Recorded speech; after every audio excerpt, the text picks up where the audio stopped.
Friends, ഇന്ന് നമ്മൾ ഉണ്ടാക്കാൻ പോകുന്ന ചക്കപ്പഴം കൊണ്ടുള്ള ബോളിയാണ്. അതിനെന്തൊക്കെയാണ് വേണ്ടത് നമുക്ക് നോക്കാം. ഇത് ഞാനിവിടെ കടലമാവ് എടുത്തിട്ടുണ്ട്.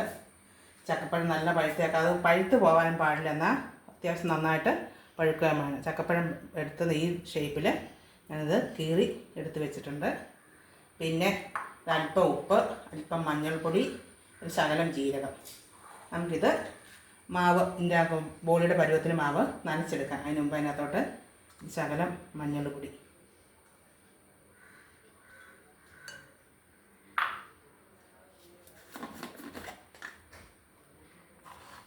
ഒരു ശകലം ജീരകം,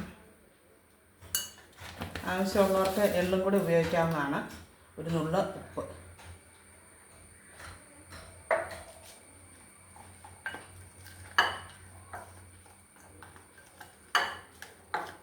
ഞാനിവിടെ മാവിനകത്ത് പഞ്ചസാര ചേർക്കുന്നില്ല. മാവിന് മധുരം വേണമെന്നുള്ളവർക്ക് ഒരു സ്പൂൺ പഞ്ചസാരയും കൂടി ചേർത്ത് കൊടുക്കാവുന്നതാണ്.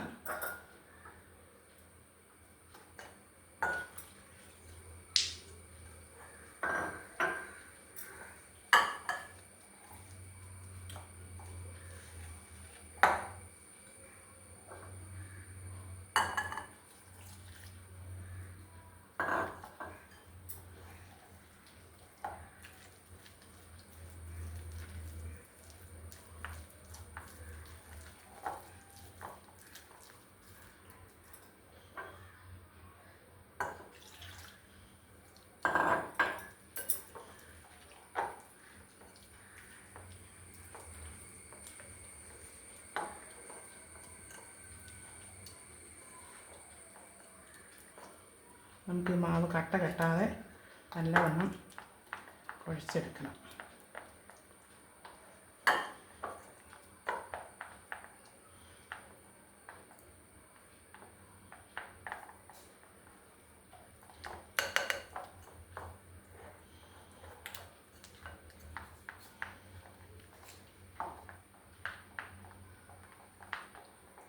നമുക്കിനി ഓയിൽ ചൂടാകാൻ വെക്കാം. ഏത് തരം എണ്ണ വേണേലും നമുക്ക് ഉപയോഗിക്കാവുന്നതാണ്.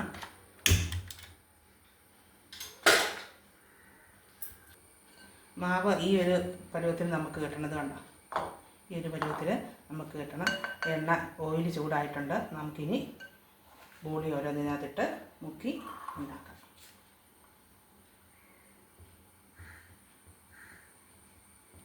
പ്രത്യേകിച്ചൊന്നും അറിയാനില്ല, നമ്മൾ ഏത്തക്കായ കൊണ്ട് ബോളി ഉണ്ടാക്കുന്നത് തന്നെയാണ്. പിന്നെ കടലമാവ് വേണമെന്ന് നിർബന്ധമൊന്നുമില്ല. അല്പം മൈദാമാവും, അതിനകത്തോട്ട് ഒരു സ്പൂണ് അരിപ്പൊടി, പത്തിരിയുടെയോ അല്ല അരിപ്പൊടിയും കൂടി ചേർത്ത് നമുക്കുണ്ടാക്കിയാൽ നല്ല ഇതായിട്ട് കടലമാവ് കൊണ്ട് ഉണ്ടാക്കുന്ന പോലെ തന്നെ നമുക്ക് കിട്ടുന്നതാണ്.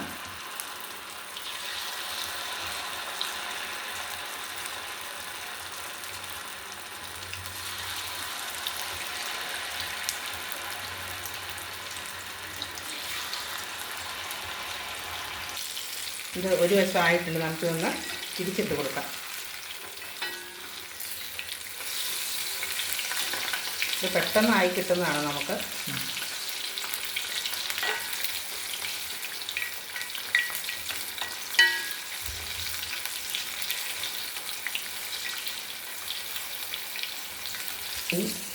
ഇത് ചക്കപ്പഴം ബോളി ആയിട്ടുണ്ട്. നമുക്കിതിന് ഈ പരുവത്തിന് വെച്ചാൽ നമുക്കിനി ഇത് എണ്ണയിൽ നിന്ന് കോരി മാറ്റാം.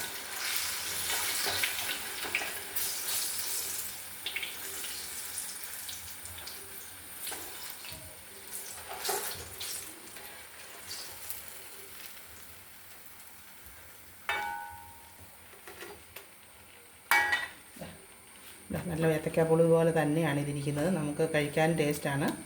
ഇത്തിരി പഴുത്ത് പോകരുതെന്ന് മാത്രം ചക്ക.